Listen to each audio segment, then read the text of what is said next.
that's the plan for today. We're gonna use plastic wrap to create texture. I've actually never used plastic wrap before to create texture. And I'm gonna tell you, I scared the shit out of myself. To be honest with you, it's acrylics and it's texture.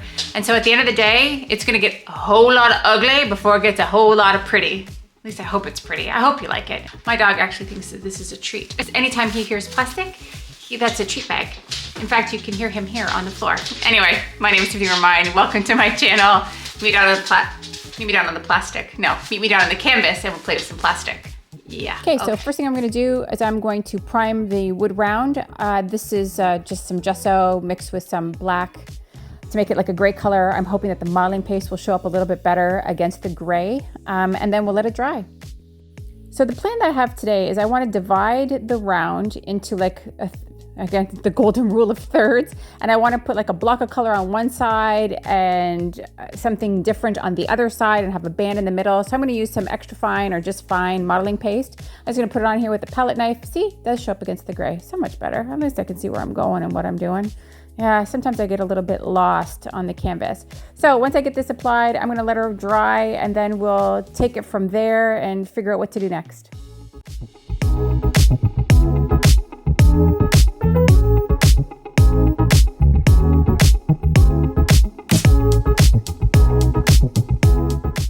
All right, well, it's been a couple of days. Everything's now dry. I'm now gonna cover the whole thing in like a black color. First, let's remove this tape. I'm gonna remove it relatively slowly. This is in real time because I don't want to rip up all the gesso or any of the modeling paste. So I'm gonna take the black, I'm gonna mix it with my favorite there, phthalo blue, because I don't like black. Makes a nice little inky color.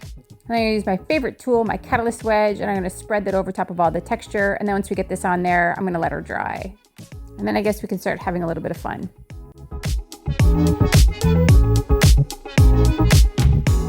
And then like always, my OCD and my impatience kicks in. So I'm just gonna take the black and run it around the outside of this wood round while we wait for this thing to dry before we can begin to play. And then I'm gonna take my newfound favorite, Solar Flare by ColourArte. It's a prism pour, use it right out of the bottle. I'm gonna add a little bit of a dark bronze to make it a little bit deeper of a color. And then I'm going to apply this whole thing with my catalyst wedge. Yeah, I don't like brush marks. If I can avoid them at all costs, I will. And that's what I love about the catalyst wedge. And that's why I use it, in case you were wondering. And of course, if you wanna know what a Princeton catalyst wedge is, in the description below, I've got a link to Amazon where you can actually see all the variations that they sell. And if you wanna pick yourself up one, because you love it, it's down in the description box. Now, what I'm about to do is not gonna make a whole lot of sense. I'm gonna take that, that inky black phthalo blue color.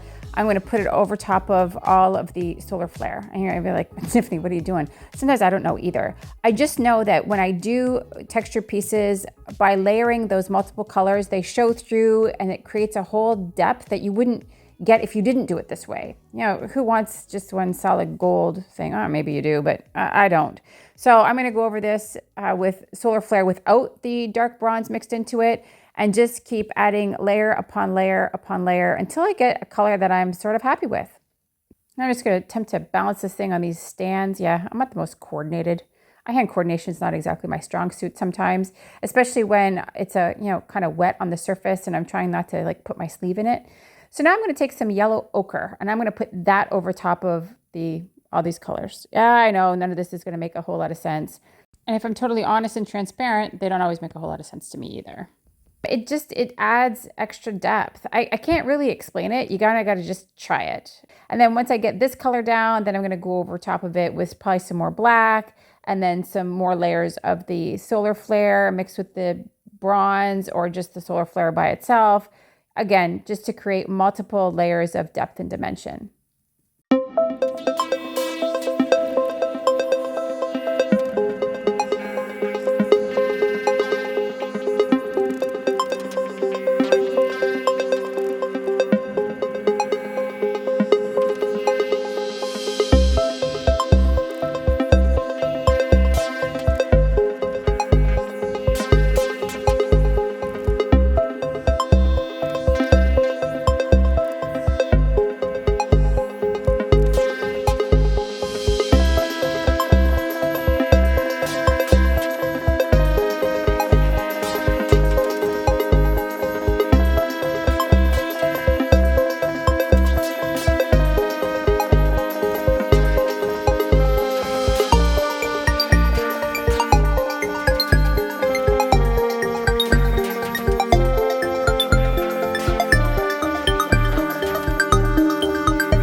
Okay, I think I'm good. I'm gonna wait. I'm gonna put, yeah, well, I guess you're just gonna have to wait till it dries, and then we're gonna play with some plastic wrap and figure out how to make some additional texture on top of that gold. So here we go. I've never actually done this before. Again, I'm experimenting and exploring, and welcome to my journey.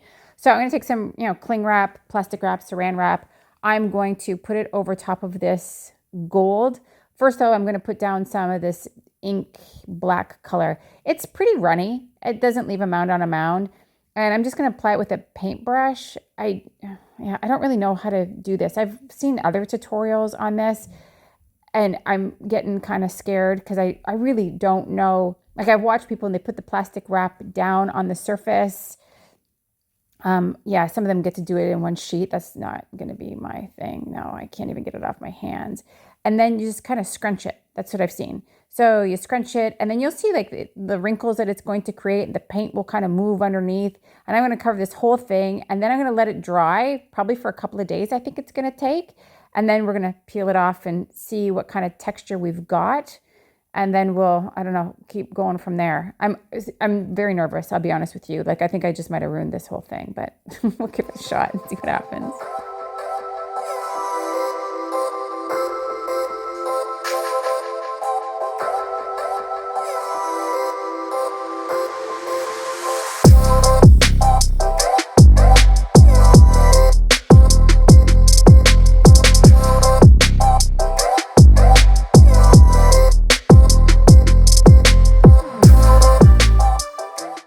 Now, in the area where I had the frog tape, I'm actually going to paint the gold on there because I want just a band of gold against the black and against whatever this mess is underneath the plastic wrap that's going to appear when we're done.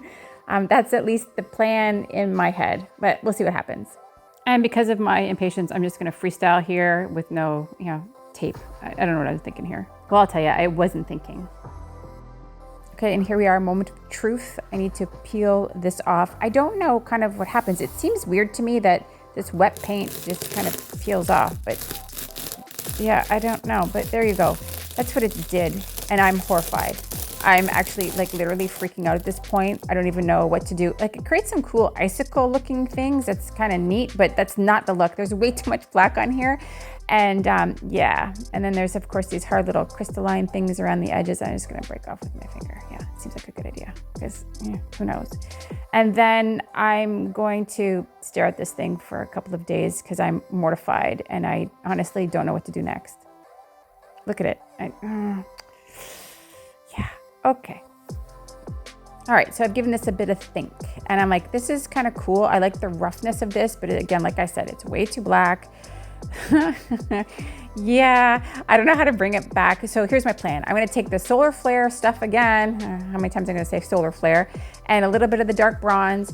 And we're going to take the catalyst wedge and we're going to try to add some of that gold, nice, lovely texture back into this piece with the black underneath. And I'm hoping that it'll highlight like the icicle look of the piece. I don't really know what's going to happen. I tell you, there was a few times like I literally lost my shit and panicked. But here we are. And so far, I think I'm loving it. I think this is going to turn out. The only thing I wish I would have done differently is, in hindsight, with the plastic wrap, positioned it differently. I don't really like the way that the texture, like the flow of the icicle things, I would have liked it slightly different, but for next time. But for now, I'm actually enjoying this process and I'm really liking this. So I would suggest anybody give this a shot. And of course, I'm a ColourArte affiliate. You can check down the description box below. Use my code if you want to buy any of the awesome prism pours that I've been using, whether it be solar flare. Indian spice is kind of nice too. I like that. They're kind of interchangeable for me. I kind of get the effect that I love out of both of them. So at that point, it just becomes a matter of personal preference. But by using my code, you can get 20% off. So yeah, I'm going to have a look at it. I kind of liking it. It's kind of cool, very different for me. I don't know. There's one thing though that's bugging me, and it's this line here. I kind of freestyled it. I really didn't use, tape in order to contain this thing. So I'm just gonna go back and forth and touch it up with a little bit of the black and a little bit of the gold and see if I can, I don't want to blend it. I want that definition of that line there, but I just kind of want to fix it up a little bit. Well, and here it is. I hope you like it. And of course, YouTube is going to recommend what you need to watch next. So if you choose to, I'll see you over there.